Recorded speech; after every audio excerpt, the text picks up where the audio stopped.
My name is Julian Rhodes, and 2 days before my 37th birthday, I woke up thinking about dinner reservations and candlelight, not chaos and numbers bleeding red. I remember the way the morning light spilled across the bedroom floor, soft, familiar, harmless. I had just finished brushing my teeth when I grabbed my phone, thumb hovering over my banking app like I always did. It was a habit I didn't question, check, confirm, control. Except that day, the screen didn't deliver comfort. It punched me square in the chest. Negative $46,008.97. I stared at it so long I forgot to blink. My hand didn't shake from fear. It trembled with a kind of understanding that felt too sharp to be panic.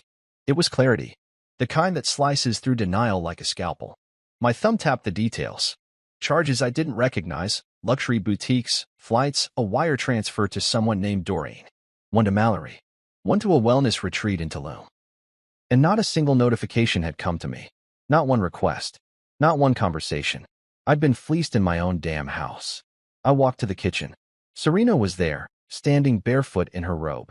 The same silk one I'd given her 2 anniversaries ago when I still believed in fairy tales and redemption arcs. Her back was to me, stirring oat milk into her coffee like she hadn't just committed financial arson. I cleared my throat and lifted the phone. Did you see any charges on the joint card? There's been a huge mistake. She didn't even turn around. There's no mistake. My family needed it more. I blinked. I genuinely blinked like I didn't hear what I just heard. Your family needed $46,000? She finally turned, like I was the one being difficult. My mom's car broke down. Mallory had an emergency vet bill. And we booked a trip, something good for our energy. You wouldn't understand. From the living room, her mother, Doreen, queen of sarcasm and entitlement, chuckled as she scrolled through her phone. You can celebrate alone. We had better plans. Something in me went very still. The kind of still that makes even noise hesitate around it. I nodded slowly. Not out of agreement, but acceptance. Because this wasn't a misunderstanding. This wasn't a one-time mistake. This was a blueprint. A pattern I hadn't wanted to see, now highlighted in overdraft red. I should have yelled. I should have exploded. But all I said, calmly, like I was reading out a recipe, was, then don't ever call me again.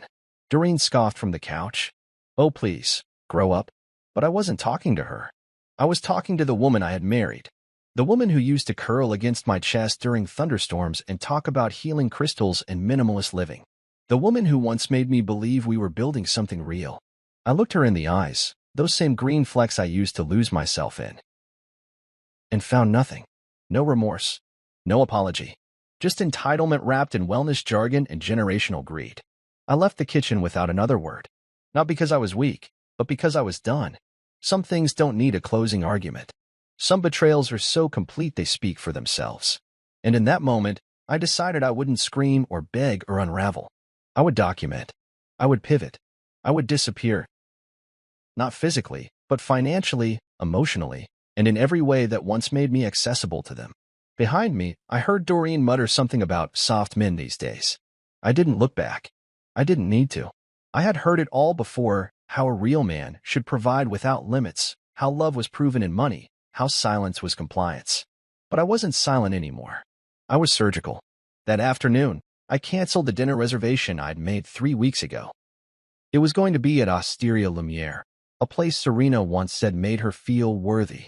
I had saved for it, budgeted, planned the wine pairing, ordered a custom dessert that would have said to us, still rising.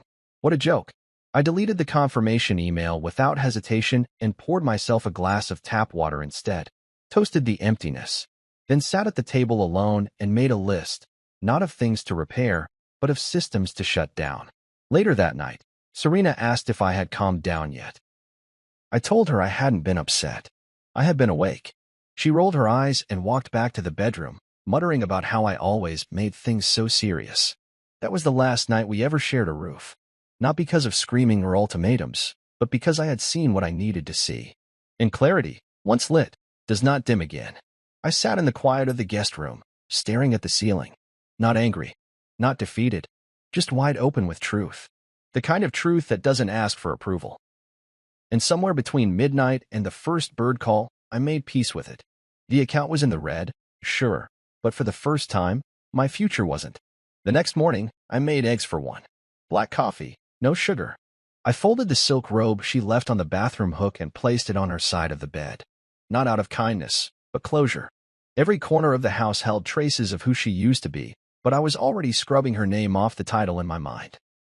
And as I walked out to the porch, barefoot, morning sun rising like a slow apology, I whispered something just for me. You can survive 46,000. You can't survive someone who sees you as disposable. I didn't raise my voice. I didn't curse or throw anything or pace the floor like I used to in younger years when betrayal still rattled me. That version of me, reactive, loud, wounded, was gone. What remained was colder, quieter, surgical. The kind of quiet that meant something had snapped in all the right places. After Serena's final shrug of entitlement, I didn't follow her down the hall or ask her to explain. I walked into the study, shut the door behind me with a soft click, and sat at the desk I'd spent countless nights paying bills at, dreaming with her about businesses she never started, courses she never finished, promises she never kept. The room still smelled faintly of the cedar oil she used for focus and flow. Her words, not mine. But that scent had become a trigger, an aromatic reminder of every time I poured out my resources into her black hole of intention. I opened my laptop and logged in. The screen lit up with familiarity, and muscle memory took over. My fingers didn't hesitate. I clicked through tabs, folders, password managers. The mortgage came first. Technically, it was in my name. We had agreed. Again, her suggestion that she couldn't handle that kind of pressure on paper, but emotionally, she was fully invested. Her words. So while she spent afternoons posting yoga routines and smoothie recipes online, I was behind the screen, adjusting rates, covering late fees, ensuring our roof never leaked. That was my kind of love, quiet and consistent. And that night, I suspended the autopay. Not because I wanted her homeless, because I wanted her conscious. Next came the truck. A black Tacoma she claimed was her badge of independence, as if I hadn't signed for it, paid the deposit, and covered the insurance for 2 years straight. She called it freedom, but it was built on my credit and my monthly payments. I opened the lender's portal and reviewed the clause I knew by heart. Failure to meet terms results in repossession. No exceptions. I scheduled a voluntary recall. A smile tugged at the corners of my mouth when I clicked confirm. Not out of spite, but precision. I was removing illusions, one asset at a time. Then came the loan. Not mine, hers. The one I had taken over because she said her dream was to be a wellness coach. I believed her back then, believed in her. She had cried in the kitchen one night, wine glass in hand, talking about how her soul wanted to help people heal. And I thought that meant something. So I paid off the remaining balance of her previous loan, enrolled her in an online certification course, and even bought her a high-end camera for content creation. Months passed. She dropped out. Twice. The equipment ended up collecting dust behind her meditation cushion. I opened the loan management app and revoked my autopay profile.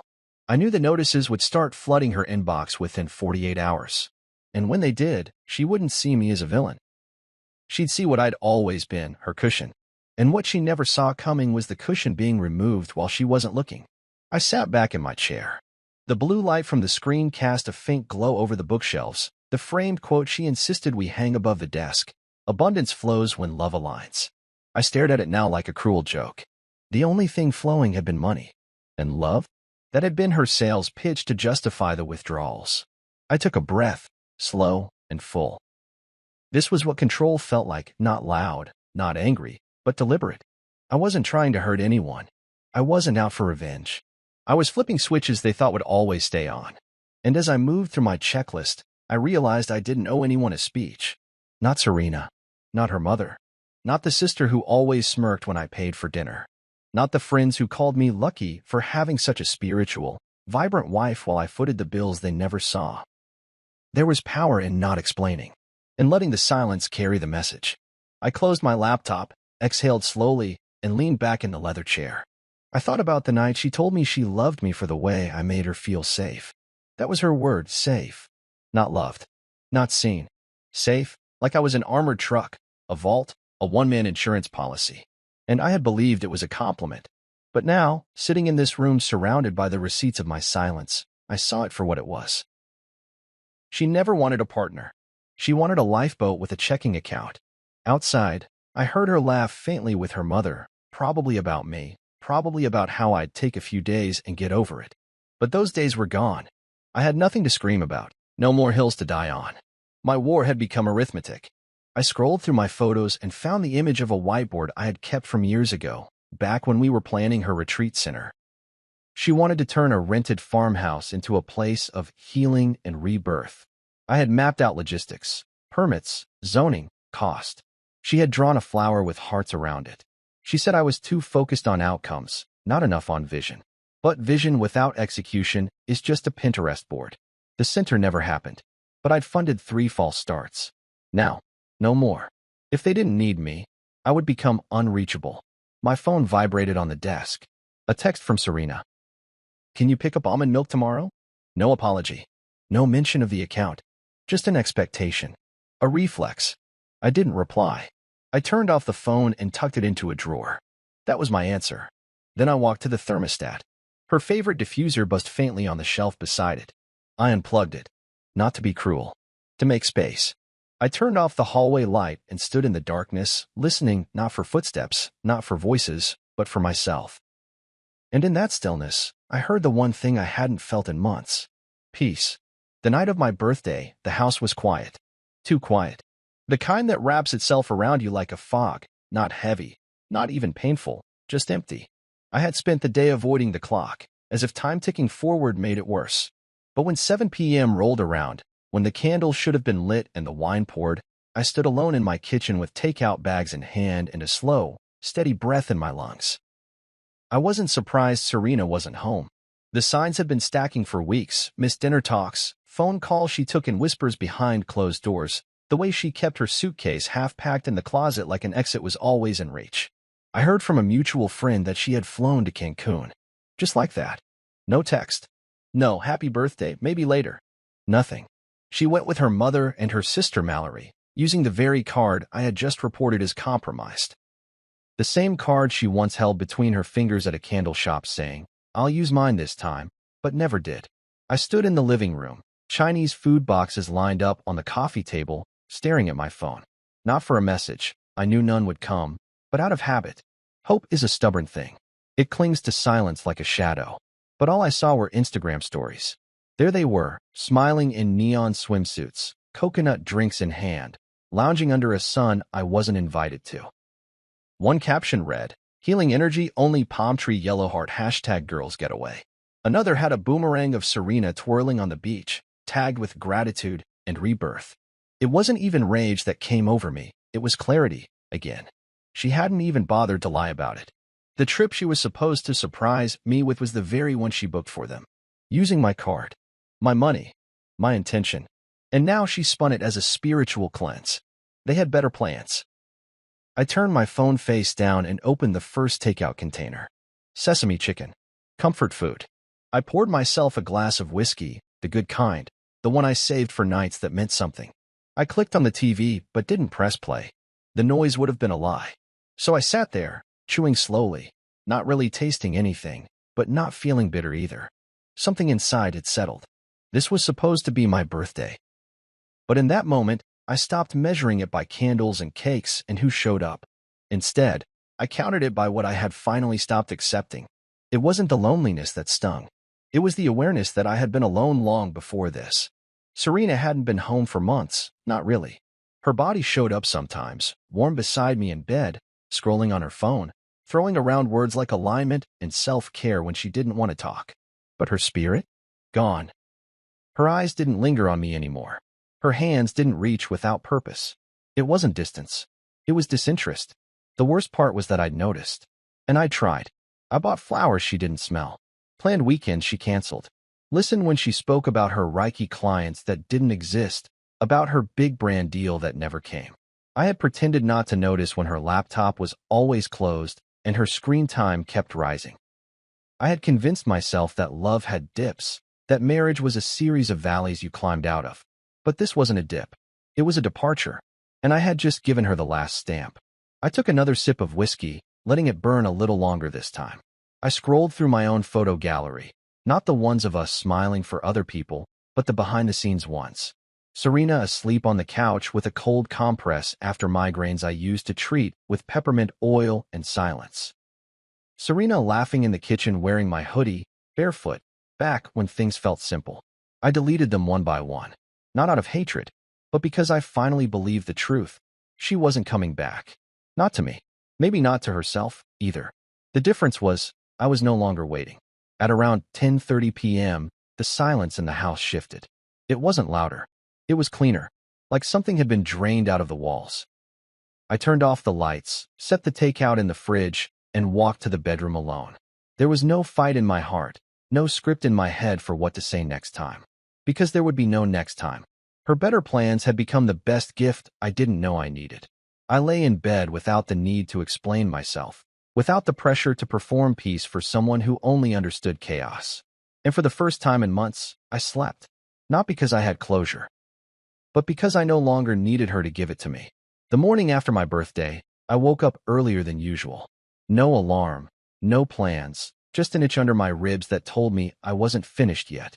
The sunlight was bleeding through the blinds like it always did, but it felt different now. Less like a beginning and more like a reckoning. I brewed coffee, sat at the kitchen table that still held the takeout containers from last night, and opened my laptop. I didn't feel rage. I felt a strange kind of precision, like I'd been handed a scalpel after years of using dull tools. The first call I made was to First Horizon Bank. I spoke clearly, every word weighted with intent, every sentence stripped of emotion. I explained the charges, the spa packages, the plane tickets, the designer boutique Serena never went to but had a loyalty account at. I told them I had not authorized any of it. "We'll initiate an investigation immediately, Mr. Rhodes," the woman said politely. "This looks extensive." I could hear the tap of her keyboard, her breath catching as she scrolled through the timeline of transactions. "Do you recognize a Doreen Langston?" she asked. "Unfortunately," I said. "That's my mother-in-law." Or was. The claim was filed within 10 minutes. I closed the tab and leaned back, watching the cursor blink on the screen like a heartbeat. The silence that followed didn't feel empty. It felt earned. Then I logged into the vehicle finance portal and looked up the Tacoma Serena paraded as her Freedom Chariot. I remembered the first time I handed her the keys. Her hands trembled, not with gratitude, but with entitlement barely disguised as joy. Finally, she had whispered. Not, "Thank you." Not, "I love you." Just that, finally. Like I had caught up to the minimum expectations she silently carried in her pocket like lipstick. I clicked through the settings. The truck was still in my name, insured on my plan, garaged under my credit. The man at the dealership answered on the second ring. "Julian Rhodes?" he said, as if expecting my call. "Yes," I replied. "I'd like to initiate repossession. Immediate." I heard the smile in his voice. "We can take care of that by noon." I thanked him and hung up. Then I texted Serena. Just one line. I meant what I said. "Don't ever call me again." The hours that followed were blissfully quiet until 12:07 p.m. That's when the phone lit up with her name and a fury I could practically hear vibrating through the screen. I didn't pick up. Not once. For calls. A string of texts that started with, "Are you serious?" followed by, "You're being ridiculous," then escalating into, "You're ruining everything, Julian." I watched them come in like someone watching a storm outside a reinforced window, curious, but safe. I didn't know her response. She had made her choices. I was just returning the favor. Then came the voicemail. Her voice, raw and breathless with anger. "You're retaliating? Over a vacation? You really want to play it this way?" I let it play through, then deleted it. No reply. Not anymore. She didn't call me when she booked that flight. She didn't call when she emptied the account. She didn't call when she posted smiling pictures under someone else's son. So no, she didn't get to call now. I opened her old vision board next, the digital one she shared with me years ago. It had goals like open a wellness retreat by 2024, partner with a crystal brand, teach yoga at a beachside resort. All written in pastel fonts and soft focus overlays, but funded by cold, hard cash, mine. I remembered building her first website while she napped, setting up her payment platform while she researched competitors by scrolling Instagram for hours. I had given her structure. She gave me slogans. I closed the folder and moved it to the trash. Just like the dreams she never chased, deleted without conflict, without chaos, just gone.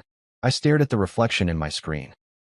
Tired eyes, steady hands, a man who used to think love meant enduring without boundaries. I sipped my coffee and imagined her face when the truck didn't start, when the app showed her balance frozen, when the card declined. That moment of realization that this man she underestimated had read the playbook and rewritten the ending. It wasn't revenge. It was release. By evening, the neighbors had begun to whisper. I heard a conversation outside the gate, two women from the next block over. One said, I saw a tow truck at their house. Think he's finally leaving her. The other replied, about time. She always acted like he was lucky to be breathing next to her. I smiled, not at their words, but at the fact that my silence had started to speak louder than her performance. Serena tried one more call that night. I watched it ring, then decline, then silence again. And for the first time in years, I realized how beautiful that silence could be. The knock came just after noon, sharp and impatient like it had a right to be answered. I was in the middle of brewing coffee, second cup, no cream, when I heard it. I didn't need to look through the peephole. That knock had a voice. Entitlement has rhythm, and Doreen had perfected hers over the years. I opened the door to see her standing there, wrapped in a long tan coat with gold buttons, one of those ones that says class louder than it actually delivers it. Her hair was too perfect for someone trying to act humble, and the sunglasses perched on her head were more about being seen than blocking the sun. And in her hand? A designer bag she hadn't been carrying last year. I almost laughed. If she thought that bag would work as a shield or a bribe, she had come to the wrong man. Julian, she said, like she was greeting a child who had disappointed her. We need to talk. No, you need to talk, I replied calmly, and I might choose to listen. She huffed, stepped forward like she owned the threshold, and I didn't move. She blinked at the blocked entry. Really? You're going to be petty? I stepped aside. Not for her sake. For mine. I wanted her to say whatever nonsense she came to say and then leave. But I wasn't giving her an inch beyond what I allowed. She walked in like a performer returning to a familiar stage. Her eyes skimmed the kitchen, the living room, the couch she used to sit on while criticizing my career choices in that polite, veiled tone she was so good at. She turned, gave me a look meant to be stern but only came across as performative. You're acting childish, she said finally, like it was a line she'd rehearsed in the mirror. I stayed quiet. You've embarrassed my daughter. Humiliated our family. What you're doing is spiteful and honestly beneath you. Still, I didn't speak. I watched her pace a little, her heels clicking against the tile. She expected me to interrupt, to shout, to defend myself. That was the old game. The old Julian. But silence, I learned, was a form of power they weren't trained to withstand. You're supposed to be the man, she continued. A provider. A husband. A protector. Not some vengeful teenager freezing cards and towing trucks. I finally set my coffee down. Looked her dead in the eye. Real men, I said slowly, aren't ATMs with beating hearts. Her mouth twitched. I could see the words she wanted to say, the old script she was reaching for. But I had burned that script. She didn't know her lines anymore. You took away her car, she snapped. You canceled her access to the account. You know she's struggling. And now she's staying with friends. Do you feel proud of that? I almost laughed. She wasn't struggling when she was sipping cocktails on a beach I paid for. She wasn't struggling when she drained my account without a word. She did it for family. Doreen barked. You're her husband. That's what marriage is, sacrifice. No, Doreen, I said, stepping closer, marriage is partnership. Sacrifice without reciprocity is slavery. And I didn't sign up for that. She stared at me, lips pressed tight. Then, as if realizing she was losing ground, she changed her tone. Softer, more measured. Julian, don't do this. You're hurt. You're making decisions from a place of emotion. Be reasonable. Think about your vows. My vows were mine, I said. I honored them. I carried them. I paid for them in full. And I was alone in that. She didn't respond. Instead, she reached into her bag and pulled out something, a manila folder. She placed it gently on the counter like it was some sacred offering. What's that? Receipts. Bank statements. Just proof that Serena wasn't trying to hurt you. She thought you'd understand. I stared at the folder, then back at her. So she knew she was crossing the line. She thought you'd forgive her, because that's what I've always done. She said nothing. That silence? That was the truth finally running out of places to hide. I didn't touch the folder. Didn't need to. You know, I said, walking to the door and holding it open, it's interesting how forgiveness only gets requested after the consequences show up. You're being cruel. No, I'm being clear. She started toward the door, but turned as she passed me. "You'll regret this," she said with a shake of her head, like she was blessing me with prophecy. "I already regret trusting any of you in the first place." She stepped outside, pausing like she might say one last thing. Then I shut the door behind her. Not slammed, just shut, with finality. Apparently, she would later tell people I assaulted her with the force of the door, that I created a hostile environment, that the wind from the swing bruised her pride. Let her. The truth didn't need defending. What mattered was what I learned in that moment. Serena never wanted a husband. She wanted a sponsor. And Doreen? She wasn't just a mother-in-law. She was the CFO of the entire operation. They'd worn love like a costume, hung their plans on my spine, and now the support beams were gone. I stood alone in that quiet house, one coffee mug cooling on the counter, one folder unopened on the table. The sunlight had shifted across the floor. My heart didn't race. My fists weren't clenched. I was still, not numb, just done. Let them knock. Let them talk. Let them spin their tales in family circles and group chats. I wouldn't answer anymore. I wasn't a villain. I was the exit they didn't see coming. It started with a ping I almost didn't notice. A single notification in the Langston Rhodes family WhatsApp group. That chat had been quiet for weeks. Ever since I stopped replying to their thinly veiled barbs and passive-aggressive updates. I had muted it long ago, but that day, it pushed through. Maybe someone tagged me directly. Maybe the universe wanted me to see it. Either way, when I tapped the screen, it opened to Serena's name followed by a voice note. 2 minutes and 41 seconds long. I sat back in my chair and hit play. Her voice came through with all the performative calm she used when trying to appear composed. But it was there, the trembling beneath the vowels, the bitterness sliding between pauses. "I just want to say this because I'm tired of the false narratives Julian's been spreading," she began. "I've never felt so violated by someone I trusted. He's been financially manipulative for years. Controlling. Emotionally stingy. Everything I've done under pressure, trying to feel like I mattered to him. I didn't even blink." I let her finish. She spoke about how I weaponized money against her, how she had to sneak money to her family because I made her feel guilty for helping them.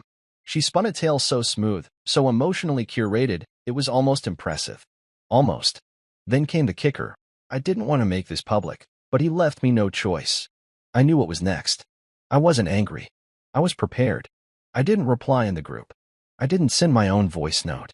I didn't argue, plead, or try to win back anyone's sympathy.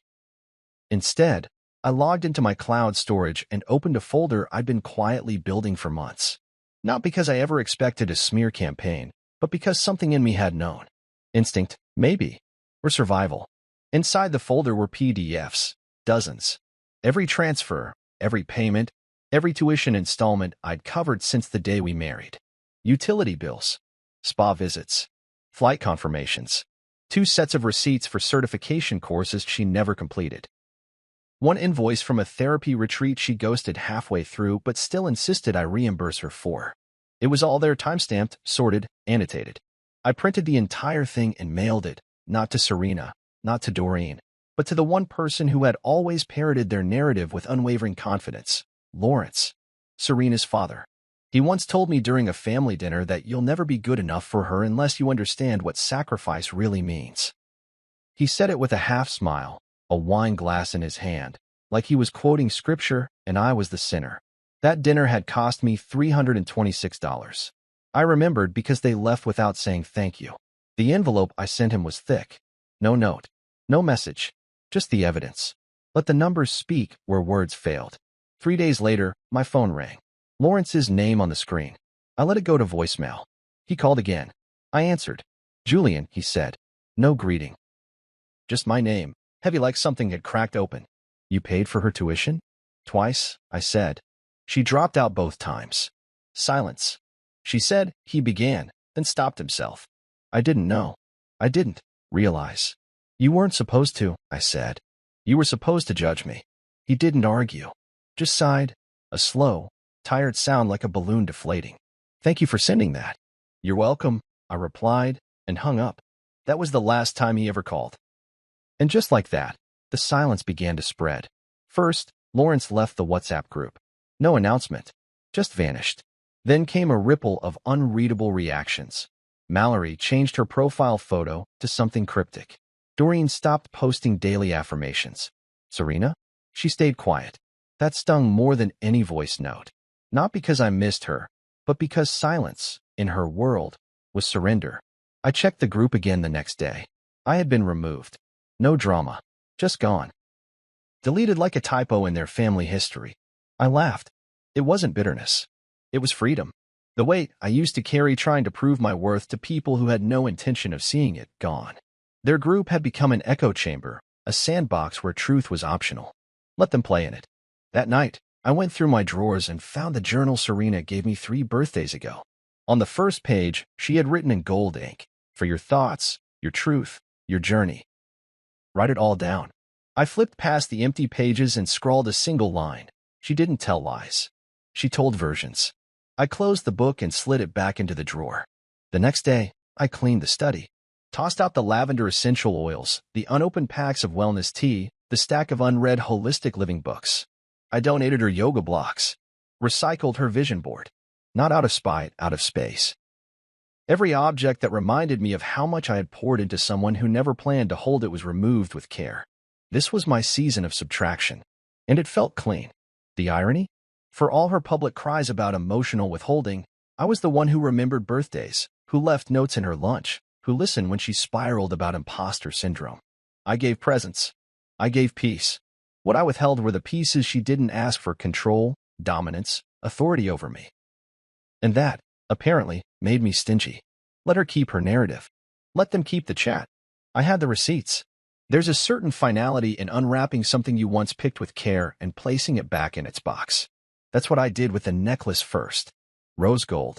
Teardrop pendant. I had it custom made with her birthstone at the center, flanked by 2 smaller ones, one for me, one for what would have been. I remembered the night I ordered it. It was after Serena had cried into her pillow, whispering about how unseen she felt. She said she didn't need anything expensive, just something thoughtful. She didn't know I was already making the order. I wanted to surprise her. That was 4 months ago. Now, as I slid the chain into the velvet box and snapped it shut, it felt like I was returning not a gift, but a piece of fiction. I placed it in a small bag, along with the receipt, and drove to the jeweler. The woman behind the counter recognized me instantly. "Change of heart?" she asked softly. I gave her a quiet nod. No explanations. She processed the return without questions. The refund would take 3 to 5 business days, she said. I didn't care. I just wanted it off my record. Off my conscience. Off me. Next was the camera. A high-end Canon mirrorless, still sealed in the box. I had ordered it for Serena's content creation journey, which she talked about for 6 months and never started. Said she needed a tool that matched her ambition. I bought it, thinking maybe she'd see herself through the lens with more clarity than she did in real life. But that ambition never made it out of the mood board she taped to the fridge. The camera went back too. By mid-afternoon, I had returned every single item I had purchased for her birthday. I hadn't even realized how many until I saw the stack of packages by the door. Clothes, shoes, that mindfulness coloring book she mentioned once at a bookstore. All of it gone. I didn't keep a thing. Not out of spite, but out of principle. I'd stopped giving things to people who saw my effort as obligation. And then, on a whim, I took the full refund from the necklace and camera and donated it to a local shelter. A men's transitional home downtown that I used to pass by every week. I'd been meaning to volunteer there, but always let life get in the way. This time, I didn't donate anonymously. I posted about it. Just a photo of the donation receipt. No caption. No hashtags. The reaction came quickly. Mallory was the first to comment. "Wow, you really are a coward." I didn't delete it. I didn't block her. I replied publicly, without venom or flair. "Tell Serena to use her emotional support vacation fund to find a new one." That comment? It exploded. In less than an hour, it had more likes than any of Serena's wellness posts combined. People started chiming in, some defending her, others cheering me on, and a few just eating popcorn in the comments section. But the difference this time was that I didn't care who agreed with me. I wasn't performing. I was documenting. There's a strange power in letting people reveal themselves. Serena used to say that energy doesn't lie. I used to believe her. But now I realized energy doesn't lie, but people who speak about it constantly usually do. For all her talk about alignment and intentions, what she really valued was attention. As long as she looked healed, no one cared what she broke in the process. I scrolled through her latest post, a boomerang of her sipping from a pineapple cup, captioned, "Healing is nonlinear hibiscus water wave #reset vibes." The comments were full of affirmations and hollow emojis, but her eyes in the photo? They were tired. Even filtered, they couldn't hide that. Maybe she knew what was unraveling. Maybe not. But I knew one thing for certain: she had never expected me to disengage. She expected a fight. Screaming. Begging. Apologies on loop. Instead, I returned her gifts and walked away without a sound. The silence, I learned, was louder than anything I could have said. That night, I lit a candle. Not for her. For me. I sat in the quiet with a glass of bourbon and the faint smell of sandalwood, and I realized I wasn't angry anymore. I was awake. Fully. Completely. For so long, I had been a man trying to hold up two stories, hers and mine. One she curated for the world, and one I lived behind closed doors. But now, there was just one story, and I owned it. The phone buzzed again. Another notification, another passive dig in the group chat I no longer belonged to. I didn't open it. I simply turned the phone off. I'd stopped needing to monitor the storm. I wasn't in it anymore. What surprised me most wasn't how light I felt, but how natural it became to let go. When I returned the gifts, I thought I'd feel grief. Something like mourning. But all I felt was relief. Like taking off a costume that never quite fit. Like exhaling after holding your breath for too long around people who only loved your usefulness. I walked outside around midnight. The air was cool, quiet. The stars sharp and clear. And in that stillness, I said something I hadn't allowed myself to say out loud yet. Thank you for leaving. Not a sarcastic thank you. A real one. Because without the mess, the theft, the Cancun betrayal, I might have still been in that house with her. Still funding dreams she never intended to chase. Still apologizing for not being enough while giving everything I had. Now, I was done giving to people who only knew how to take. And I didn't need applause for that.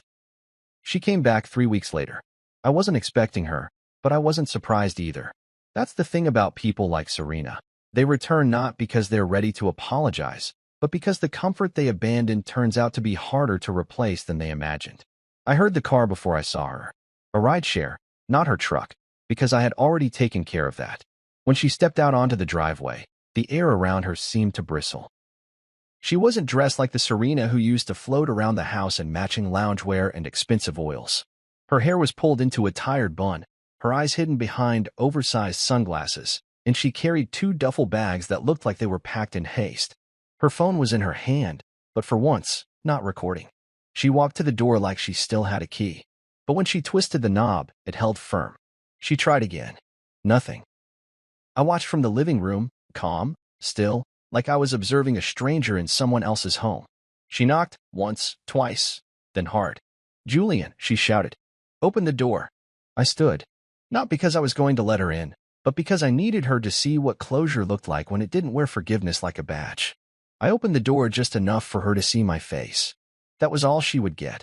"Where have you been?" she asked, like I had disappeared. "I live here," I said. "You don't." She stepped forward, trying to wedge her foot into the crack of the door. "Don't do this. Let me in." "I'm not doing anything," I replied. "You made your choice. I just need to talk. Can we please just talk?" I held out the envelope I had prepared 2 weeks ago, the one with a storage unit key and a printed inventory list. She looked at it like I'd handed her a verdict. "What's this?" she asked, even though part of her already knew. "Everything you left behind. Clothes, books, your old journals, whatever didn't have my name on the receipt. It's in Unit 17B. Paid for the next 60 days. After that, they'll auction it." Her hand shook slightly as she took the envelope. "You packed up my life?" "No," I said evenly. "I packed what you didn't already take." She clutched the envelope, her breath picking up. "You can't do this." "I already did." Her voice rose. "This is insane, Julian. I needed time. Space. That trip wasn't supposed to what?" I interrupted. "Expose you? Or remind you that comfort has a cost?" She fell silent. Behind her, the rideshare driver looked away, pretending not to hear the unraveling. "You're being cruel," she finally whispered. I shook my head. "Cruel would have been letting you back in. Cruel would have been pretending I didn't see you for who you are. This? This is called boundaries. The neighbors were watching from behind curtains now. Suburbia has its own theater, and today I was headlining. Serena looked around, aware of the eyes, her mask cracking. The carefully crafted influencer poise collapsed into something raw. Her hands trembled. Her voice turned desperate. "Please," she said, stepping closer. "We can work through this. I didn't think it would go this far." "It went exactly as far as you took it," I said. "You just didn't think I'd stop walking with you." Tears filled her eyes then, real ones maybe. Or maybe they were just the tools left in her arsenal. Either way, I felt nothing stir in me. No ache. No old instinct to fix it. That Julian had gone out with the trash weeks ago. She reached out then. Just a hand. Unsure, slow. I didn't flinch. But I didn't reach back either. "I loved you," she whispered. "No," I said gently. "You used me. And when that stopped working, you replaced me with likes, retreats, and flights you thought I'd pay for indefinitely." Her lips parted, but no words came. Her shoulders slumped like the wind had gone out of her entirely.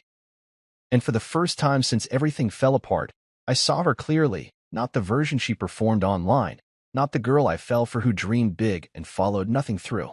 Just Serena. Tired. Exposed. And finally forced to hold what she broke. She turned away then, slowly. Walked back to the car without another word. The driver opened the door for her. She sat inside and didn't look back. I closed the door behind me and leaned against it, letting the silence settle. She hadn't lost a husband. She had exhausted a lifeline.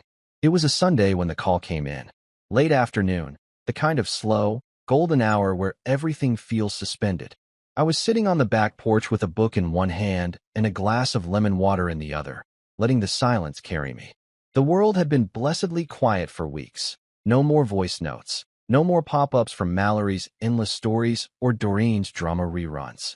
Just air. Just space. That's when the phone rang. Mallory. I let it buzz for a moment. Not out of spite, but calculation. After everything she'd said, after the social media jabs, the smirks, the loyalty she gave Serena at my expense, I wasn't sure there was anything left to talk about. But something in me, curiosity maybe, or that last sliver of patience, said answer it. So I did. "Hello." There was silence for a beat, followed by a breath that wasn't ready. Then a small voice, trembling, unfamiliar. "Julian. Hey. It's Mallory." "I know who it is." More silence. I didn't know if you'd pick up," she said quietly. "I almost didn't." That hung there. No apologies yet, just the careful tiptoe of someone realizing the ground has shifted under them. I waited. "She's not okay," she said finally. I closed the book in my lap. "Who?" "Serena," she whispered. It's bad, Julian." I said nothing. I wasn't going to fill the silence for her. She's been sleeping on friends' couches. Everyone's pulling away. Even Mom won't let her stay now that the credit cards aren't working. Lawrence has cut her off completely. I stared at the tree line, the wind stirring the branches just enough to mimic a shiver. "And you're telling me this because?" "Because she's a mess," Mallory said. Her voice broke a little then. "She didn't think it would go this far. She thought you were just mad. That eventually you'd cool off and things would go back." I almost laughed, but it came out as a sigh. Did she know it started this far? Mallory went quiet. The line stayed open, but no words came. That was my answer. "She said you were cruel." Mallory continued finally, her voice defensive now. "That you cut her off when she needed help." "She needed help?" I repeated, slow and sharp. "She needed help when she bought tickets to Cancun with my money? She needed help when she laughed with your mother about me celebrating alone? Or when she called me emotionally stingy after draining everything I built?" "That's not fair," Mallory muttered. "Fair," I said, voice tightening. "Mallory, she stole from me. She erased me. She turned me into a villain in rooms I never entered. And now that her empire of pity is crumbling, I'm supposed to do what? Send flowers." "She's still your wife," she said weakly. "She was. She's not anymore. She's hurting, Julian. We all hurt, Mallory. Some of us just don't post it with filters." That struck something. I could hear it in the way her breath hitched again. She's broke. She's unemployed. No one's hiring her. Her followers are dropping. Brands have stopped replying to her emails. And I'm supposed to. What? Fix it. "I don't know," she admitted. She doesn't have anyone else." I leaned forward in the chair, elbows on knees, gripping the phone tighter. "And whose fault is that?" She didn't mean for it to happen like this. I stood. Yes, she did. She meant to use me. She meant to drain me. She meant to take what she wanted, spin the narrative, and walk away smelling like sage and virtue. She just didn't mean for it to stop working. There was no argument. Just the sound of Mallory breaking down softly on the other end. She's not eating right. She sleeps all day. She cries over everything. It's like she's lost herself. I offered. No, she whispered. Control. Exactly. I didn't want to call you, she added quickly. But I didn't know who else. She should have called me before she chose Cancun over communication. Before she laughed with your mother while I sat alone with takeout. Before she took me for granted so deeply that I had to shut off everything just to breathe. She's sorry. She's silent, I said. And silence has consequences. The line stayed open for a moment longer. Then she said the one thing I didn't expect. Julian, I think she loved you. I said carefully, she loved what I made possible. I'm sorry, Mallory said quietly. For everything I said. For how we treated you. I didn't know the full picture. I just believed her. I didn't respond right away. Because part of me wanted to yell, you chose to believe her. Part of me wanted to ask why no one ever asked me what I was carrying. But the bigger part, the healed part, knew it didn't matter now. She needs to fix this on her own, I said. I'm not her lifeline. I'm her lesson. Mallory didn't argue. I won't stop her from rebuilding, I continued. But I won't be part of the construction site. There was a pause. Then, I understand. I hope so, I said. Because this isn't about bitterness anymore. It's about boundaries. And if she finds herself at rock bottom, maybe that's the first honest place she's stood in years. I expected her to hang up after that. But she didn't. Do you think she ever really knew you? She asked softly. No, I said. But I think I finally know myself. That night, I sat with the memory of Serena, not the curated one, not the one wrapped in crystals and captions, but the real one. The one who cried in the dark because her mother never let her speak. The one who said she wanted to be chosen for who she was, not what she offered. The one who promised we'd build something simple, honest, whole. I believe that version of her existed once. Maybe even loved me once. But I also believe she let that version die the moment praise from strangers mattered more than presence from the man who stayed. And maybe the hardest truth I ever learned is that you can't resurrect someone who doesn't know they're lost. When I hung up that call, I didn't feel righteous. I didn't feel powerful. I felt resolved. Because forgiveness isn't always about letting someone back in. Sometimes, it's just closing the door gently and walking away before their chaos becomes yours again. And no vacation, necklace, or dinner reservation had ever bought me that kind of peace before. My birthday came and went without a single call, without a card slipped under the door, without one voice from that so-called family daring to cross the silence. No apologies. No, maybe we were wrong. Just the quiet kind of erasure that starts as avoidance and matures into pretend amnesia. It should have hurt more. A part of me expected it would. But when I woke up that morning and saw nothing from Serena, not even one of her performative Instagram quotes about growth or forgiveness, I realized the emptiness I had feared was actually a clean slate. I didn't open social media. I didn't check voicemails. I didn't scroll for evidence that someone had remembered. I got up slowly, walked into the kitchen, and made breakfast the way I used to when I lived alone. 2 eggs, sourdough toast, black coffee, nothing extravagant. I ate in silence, not out of sadness, but peace. The difference between then and now is subtle but powerful. Back then, silence had meant neglect. Now it meant choice. I drove to a small bakery in town later that afternoon. Not the kind of place Serena would have approved of, too plain, too unbranded, but I liked it. The woman behind the counter had flour on her cheeks and smiled like she actually meant it. I bought a single slice of chocolate cake. No writing, no sparkler, no glossy decorations. Just rich cocoa and a little sliver of sweetness. I asked for 1 candle. She raised an eyebrow, but didn't ask why. When I got home, I placed the slice on the center of the table. No guests. No table runners. No music. I lit the candle, sat down across from it, and exhaled. 37 years old. A number I once imagined I'd celebrate surrounded by love, with Serena sitting beside me, fingers laced through mine. But instead, it was just me. And it was enough. I didn't make a wish. I didn't need to. Everything I had wished for had already burned down and cleared the space for what could actually grow. I let the wax drip until the candle fizzled out on its own. Then I took a bite of cake, closed my eyes, and let the chocolate settle on my tongue without distraction. That night, as the house settled into its natural hush, I walked room to room, not to check locks or lights, but just to feel what the space had become without her. I touched the edge of the bookshelf we picked out together from a vintage market she never returned to. I ran my hand across the throw blanket she claimed clashed with her aura. I stared at the wall where her vision board had hung, just a blank, white space now. And yet, the house felt fuller than it ever had when she was here. Grief doesn't always come with sobs and aching chests. Sometimes, it shows up in the form of small revelations. Like realizing your voice sounds different in a room where you're no longer filtered through someone else's expectations. Or noticing how the air tastes different without judgment hovering like smoke. I stood in the mirror and studied my face, not just for the aging lines or the tired eyes, but for something deeper. I looked at myself the way Serena never did. Not as a provider, not as a fallback plan, not as a stagehand in her personal theater, but as a man who had survived himself. And that's the hardest part, isn't it? Not surviving the betrayal, but surviving the years you spent betraying yourself for someone who wouldn't have done the same. I went to the closet and found the last of her things tucked into a forgotten corner: 2 scarves, a half-used bottle of expensive serum, and one of those affirmation cards she loved. It read, "You are the source of your own peace." I held it between my fingers, looked at it one last time, then dropped it in the trash. If she needed it, she could come get it. But it would be in the bin, not my hands. At around 10 o'clock, my phone buzzed. An unknown number. I let it ring. Then, a voicemail. I listened to it later. It was Serena. Her voice was quieter now, like she was talking from the far end of a hallway. "I don't know what I thought would happen," she said. "Maybe I thought you'd chase me, like always. Maybe I thought your silence was just your way of processing. But it's not, is it? You're really done."